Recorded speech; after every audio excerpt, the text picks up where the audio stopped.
So flicking through social media recently, I've seen a whole draft of these types of pictures. And this particular one is of Annika Sorensson practicing her pitching. So she's got a caddy down there, a friend, a willing volunteer, someone who's lost a bet, out about 50 yards with a catcher's mitt, and she's pitching shots into that target. And I thought, well, what a wonderful idea that would be to have a go at this little bit of a challenge into the catcher's mitt and to also do a video to help you guys control your pitching distance that little bit better. So what I'm going to do is I'm going to get Jacob, who's currently on the camera, out onto the driving range, actually catching the balls as I hit. Now Jacob is a trained professional as a cricketer. He's used to catching hard objects flying towards his face. But before we get into that, let's see how you can better control your pitching distance. So I'm going to break this pitching technique down into 3 separate parts. I'm going to be talking about how you can set up for success, about swing length, and then about swing tempo. And those 3 things are going to enable you to actually control your distance when pitching. But before I do that, get down into those comments below. Let me know about the best piece of pitching advice that you've got. Like the video as well. And if you are new to the channel or you haven't done already,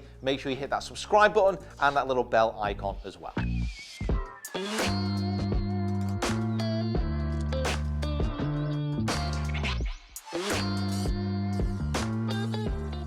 So first things first, setup. Setup. Don't know why I said it like that. Let's get this absolutely nailed down. Now, first thing you want to be doing is making sure that you have good control over the club head. So what I would do is just hold down the grip just a touch. Remember, this is about distance control, not about the maximum distance you can achieve. The further up the club you hold it, the more potential energy you can transfer to the club head. The further down the grip you hold it, the more potential control you will have. Obviously, you'll have a lot of control over the club face if you grip it down here, just not much control over the swing. Setup, I'm just looking for a normal mid-flight here. So I'm going to get the ball position very central in my stance, but then I'm going to be putting about 60% of my weight on my front foot. I want my angle of attack into the ball to be slightly descending, but I don't want to be taking massive chunks out of the turf. This, with a 50-yard pitch, is only going to be a very slight slither of a divot after the ball. So I'll grip down, that ball position central with about 60% of weight on my front foot, which gets my swing center slightly ahead of the ball. And from this position, as long as I keep my weight in the same place, I can turn back, I can turn through very simply. And my weight distribution here hasn't really changed. It's still on my front foot. I'm not too bothered about opening my body up to the target over this length of shot, just 50 yards, because I'm going to be turning my body back and through. I'm going to be using my rotation for this shot.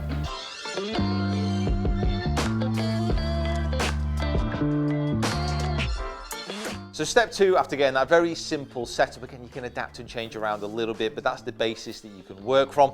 The second step is all about swing length. Now, a way to practice this is either with a mirror, or I would suggest actually with a camera as well on your phone, just setting it up in front of you.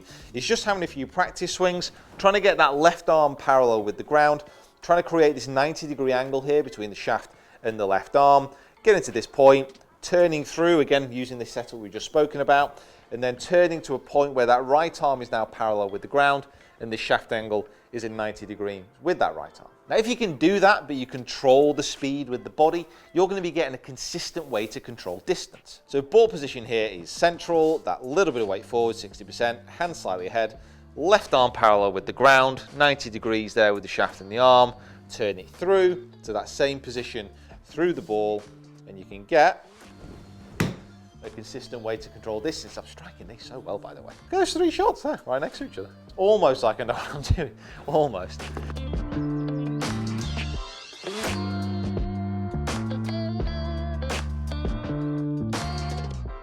So the third part of this is your swing tempo. I'm not talking about swing speed, I'm talking about swing tempo. It's trying to keep the rhythm of your swing the same on these shots. Remember, it's about consistency and control. It's not about aggressive overriding power. Now, what I mean by that is I'm going to get set up, same techniques I've just spoken you through, but I'm going to use the unicorn swing rhythm. And you'll be able to see how consistent this does actually make my swing here. So I've got 3 shots here, that same setup. I'm going to take it halfway back. There's uni, corn. So same again, uni, corn. And we'll do this last one, the same setup, uni, corn. And it really, really doesn't matter about what the word is, as long as you can fit it into a short amount of time. As long as you're able to control the rhythm of your speech, you'll be able to control the rhythm of your swing. The brain can't cope with too many things at one time, so if you give it a consistent rhythm, if you give it a consistent beat to actually operate on, you're going to be able to control your swing rhythm a lot better. And if you're doing this over a consistent period of time, you're going to get used to that rhythm, and then when you're pulling the shot out from 50 yards, you know your swing length, you know your club, and you know the rhythm instinctively of what you want to be doing. And this is very transferable. So this is a 50-yard pitch shot, that's what we're going to be working on today, but I could get my 54 degrees, take it to 3/4 in the backswing, using that same rhythm, using that same tempo, applying exactly the same principles. And it's now up to you to take this away and use it and actually adapt it to your own game.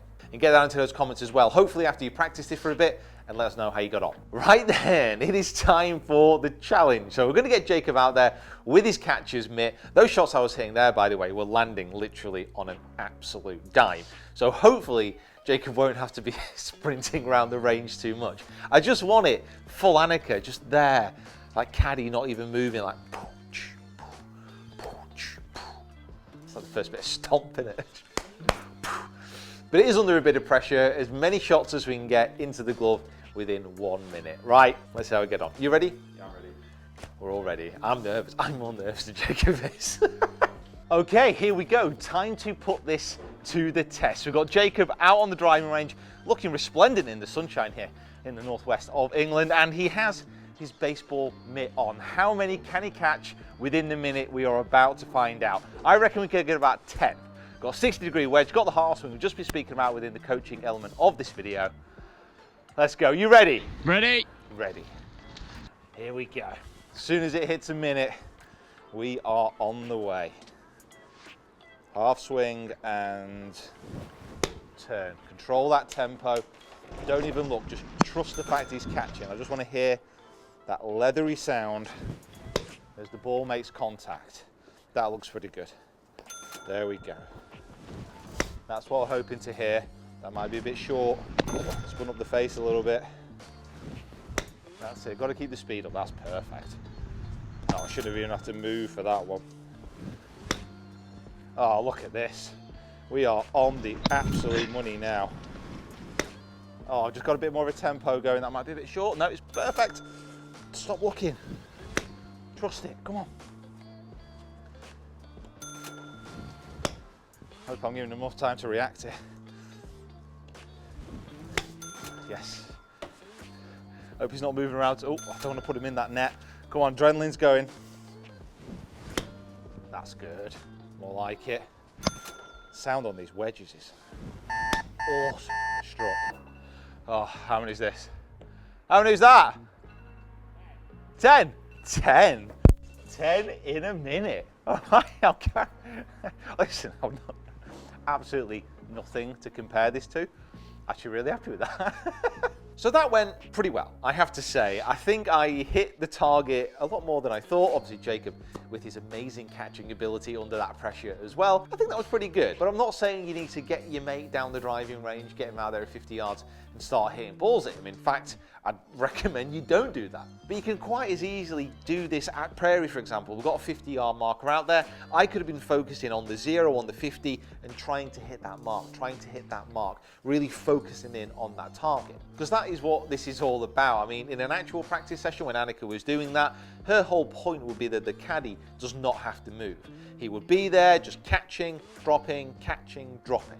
And actually during the warm-up phase, when we're getting a bit of B-roll and a few cutaways, we're actually doing that really well. And it's a very interesting way which it focuses your mind, because obviously you're not normally hitting at someone with a baseball mitt. But over that 50-yard shot, the next time I'm on the golf course, that's what I'm going to be imagining. Right on that flag, that's where that mitt is. And then Jacob sprinting around. So guys, just want to say a massive thank you for watching this video. Make sure you get down to those comments, let me know what you think. Hit that like button as well, and please subscribe to the channel if you haven't already, or you're a returning watcher and you've just not quite managed to. Just get down there and just lick it. And by the way, this type of challenge, there is a world record set at 100 yards using a similar format of someone out there catching. Would you like to see us actually take that on? Get down to the comments and let us know. So guys, big thank you for watching. Hopefully this improves your pitching. Let me know, and we'll see you down here next time.